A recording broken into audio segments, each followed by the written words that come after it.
everybody. Welcome to Studio 64. My name's David, and I've been searching the interzones for some more science, space, and tech news to share with you. And I came across this at RT.com, where Vladimir Putin is letting us know that the Chinese electric cars are better than American. The US has imposed tariffs on China's EVs to stifle competition, the Russian president has said. Now, whether you agree with him or not, people are missing the big picture here. The Chinese make very cheap and not bad quality electric vehicles. All right? I don't think they're as good as he is making them out to be, but whether they are or not's not the point. The point is you're going to get them whether you want them or not. Australia's being flooded with BYD Chinese electric vehicles at the moment, very cheap ones, and it's very, very interesting to see. America has an issue, and Donald Trump has pointed this out in many of his speeches that the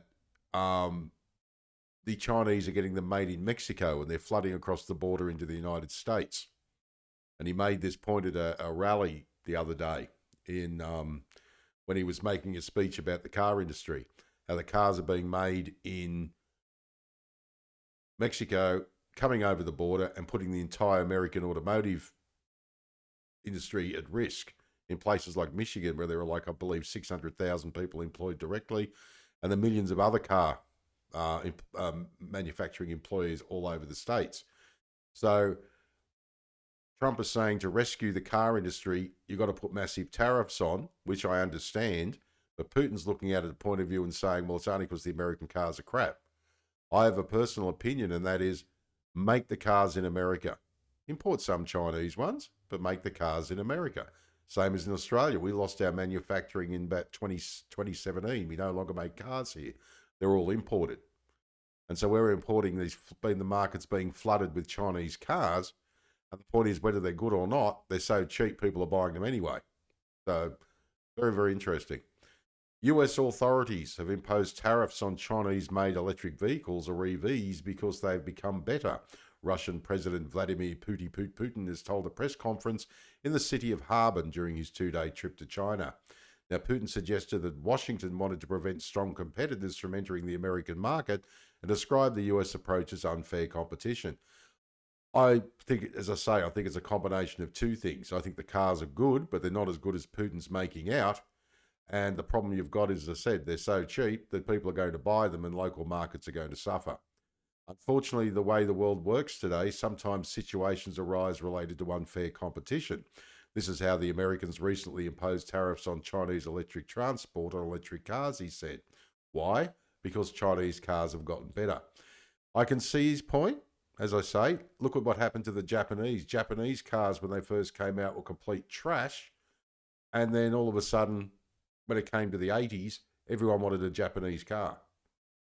I can remember the Datsuns in 1970, Datsun was considered the 57 Chev of Datsun cars. It was a good car, right? But it took them a decade to get better. Now, then of course everybody buys a Japanese car and no one thinks about it. Prior to that, they were pieces of Jap crap, plastic, rubbish. But the Chinese are going that way too, where their cars are going to get better quality. But in order to do that, they've got to sell the El Cheapo rubbish first. And Putin, I think, is just trying to talk up the market. But I do understand him what he's saying, though.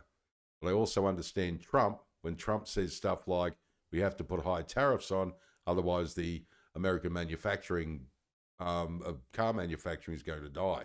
So I do get it. So I think Putin is speaking the market up. I also think that he is... he's obviously on the side of the Chinese because the Chinese and the Russia are allies, not just trade partners. As soon as another country emerges as a manufacturing power and becomes more competitive, it is suppressed in the US and the EU alike, Putin claimed. US officials have repeatedly described China as America's top competitor while tightening economic restrictions against the country. On a smaller scale, you can see the same thing happened with Microsoft. Microsoft back in the 90s would do things like, in early 2000s, would buy a competitor out as soon as they became, like as it says here, as soon as another country emerges as a manufacturing power and becomes more competitive, it's suppressed in the US and the EU alike, Putin claimed. Microsoft used to do this back in the day As soon as a software company would rise to start rivaling Microsoft, they would either buy it out or they do what's called cut off its oxygen supply. And that is tell people that they're going to make their own product where Microsoft wait. When that company then folded, because they couldn't wait any longer because no one was willing to buy, they were waiting for Microsoft, it was called vaporware. Microsoft just wouldn't release the product. Why should we care? Or if the product was that good and that popular, Microsoft would buy the product, relabel it, or make it their own, or buy it and shelve it. So I could see that happening with the US market. We've seen it before in the car manufacturing industry. A car comes along that was Japanese, that was really, really good. Ford would buy it. We saw it in the Australian market with the Mazdas. The Mazdas and we had the Ford Meteors were exactly the same vehicle, just rebadged. We saw it with the Holden Commodore, General Motors Holden Commodore in Australia, rebadged and sold as a Toyota Lexus. A Holden Apollo was a Toyota Camry. So I'd say they got those ideas from Microsoft, I would very much suggest in some ways. What's happening here is I see what Putin's saying. As soon as some competition comes up with the Americans, what happens? The Americans raise tariffs and do what they can to stifle that industry. I can understand it, wanting to protect the domestic market. But as for the Chinese cars are getting better, they're not better yet. They're getting that way, but I feel with electric cars, it's like 1970s with Japanese cars at the moment. You give it a decade and they're going to be really, really good. Interesting. Yes. Earlier this week, Washington hiked tariffs on $18 billion worth of Chinese goods, including EVs, batteries, semiconductors, steel, aluminium, critical minerals, solar cells, ship-to-shore cranes, and medical products, while retaining tariffs on over $300 billion worth of goods imposed by previous US President Donald Trumpy. Interesting. Trump does it, it's racism. Biden does it, he's strengthening the economy. Fascinating. Absolutely fascinating, isn't it? Tariffs on Chinese goods were hiked significantly under Trump, who launched the first volley in a tit-for-tat trade war that began in 2018. Yes, I remember Trump saying things. I saw him in an interview where he said stuff like this, where it was a case of, why can't he say to a business, why don't you sell, for argument's sake, in your Harley Davidsons or motorcycles or whatever in India? He said, because they put 100% tariff on us. And it's not worth it selling the bikes over there.